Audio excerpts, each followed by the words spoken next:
पवार। अभी कल चुनाव के नतीजे आने वाले हैं, जी आने। तो ऐसी क्या उम्मीदें हैं आने वाली सरकार से जो अब तक इस सरकार में नहीं हुई?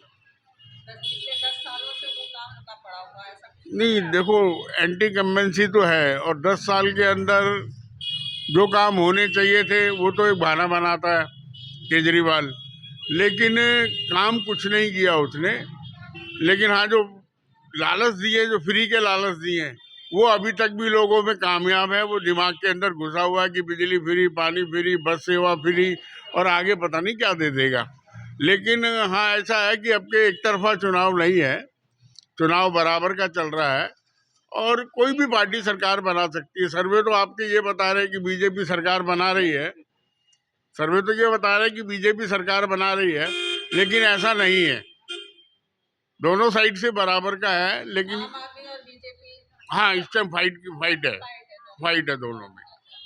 तो जितना जितना स्लम तबका है वो सारा ये जानता है कि भाई हमें जो मिल रहा है वो पता नहीं और भी क्या हमको दे देंगे, मिलेंगे। और जितना मिडिल क्लास और उससे अबव तबका है वो ये सोचता है कि ये फ्री फ्री तो बांट रहा है, लेकिन आगे लाएगा कहाँ से? यदि नहीं भी लाए, लेकिन ये करेगा कैसे? तो दिल्ली को एक ढंग से ना उसने पूरा कूड़ादान तो बना रखा है। जो चीजें ये ट्रक में, पहले चुनाव के अंदर ट्रकों में अपने जो प्लेटफार्म ट्रक जो होते हैं उसके ऊपर कूड़ों के ढेर बनाकर इन्होंने चुनाव के अंदर पूरा निकाला था। तो ये सोचा था कि दिल्ली से जो कूड़ा ढेर है वो हट जाएगा, लेकिन ऐसा उन्होंने किया नहीं, बल्कि पूरी दिल्ली कूड़ा करकट बना दी है। केजरीवाल ने जब घोषणा पत्र जारी किया था तो उसमें एक नोट जारी किया था कि आप अगर ये सब सुविधाएं नहीं लेते हो तो आपको 25,000 का सालाना अलग से जेब से भरना होगा। नहीं, ये गलत है, क्योंकि पीछे बिजली का भी इन्होंने पहले सबको दिया था, 200 यूनिट या 300 यूनिट जो भी दिया था वो सबको दिया था। लेकिन उसके बाद इन्होंने रजिस्ट्रेशन चालू कर दी थी कि जो लोअर तबका है, जितना झुग्गी झोंपड़ी वाला है, वो पहले रजिस्ट्रेशन कराए, तब जाकर उसको 200 यूनिट मिलेगी। और ऐसे ही अब सारी पार्टियां यही कह रही है कि पता नहीं किसको देंगे किसको नहीं देंगे, ऐसा करके है। अच्छा, ये जो मीडिया को आजकल गोदी मीडिया कहा जा रहा है जी, मीडिया से क्या विश्वसनीयता कम हो रही है लोगों की?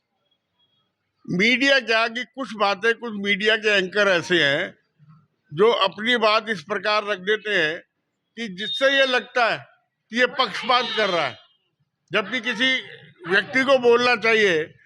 जैसे एंकर, यदि एंकर किसी से जवाब ले रहे हैं या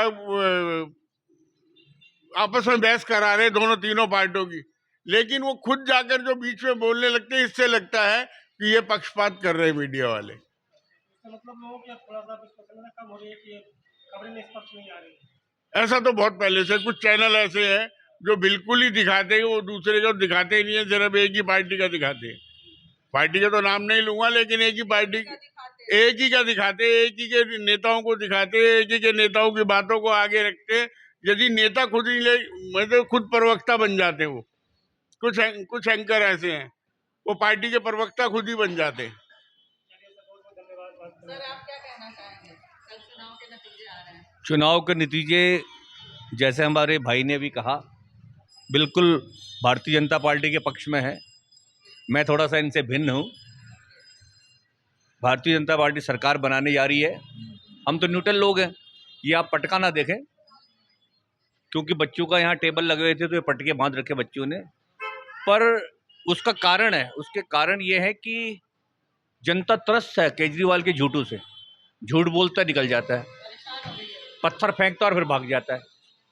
तो ये ज़्यादा दिन तक उसने अपने 10-12, 12.5 साल की जो अपना 2 टर्म्स पूरे किए, 5-5 साल के, 1.5 साल का, तो अब जनता उससे उब चुकी है। भाई आप चुनावी वादे करो और निकल जाओ। 200-300 यूनिट बिजली का, जैसे अभी भाई साहब ने कहा, 300 यूनिट बिजली अगर उन्होंने किसको फ्री दी है, अगर उससे 10 यूनिट या 50 यूनिट फालतू हो जाए तो उसके ऊपर चार्ज लग जाता था।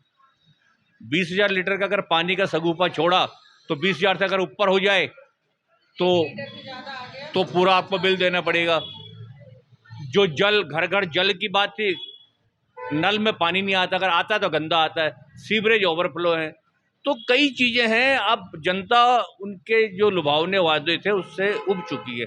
और अब तो आप जहाँ आप खड़े हैं, अब तो ये स्थिति है कि जो ये जे कॉलोनी के अंदर जो क्लस्टरों में उसके वोट होते थे, या जो एक विशेष समुदाय उसको वोट करता था, वो भी उससे, क्योंकि जब आप किसी इमाम को 18 महीने से तनख्वाह नहीं दे रहे हो, आप मंदिर में जा रहे हो, कह रहे हो पुजारी को देंगे, आप गुरुद्वारे में जा रहे हो, उनको कह रहे हो कि हम आपको ग्रंथियों को 18,000 देंगे, जो जिनको आप विशेष समुदाय को इमामों को 18,000 देते थे, वो कह रहे हैं हम 18 महीने से दे नहीं रहे हैं।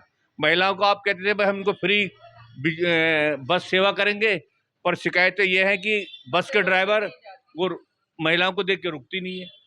तो ये ऐसी विशेष समस्याएं हैं जो जनता ने सोच रखा, मन बना रखा है कि उसका जवाब वोट के माध्यम से कल उसको मिलने वाला है। और बाकी उसके ड्रामेबाजी आप जान रहे हो, आज क्या ड्रामेबाजी हो रही है, आज भी कुछ ना कुछ कर ही रहे हो कि 15-15 करोड़ में खरीद रहे हैं।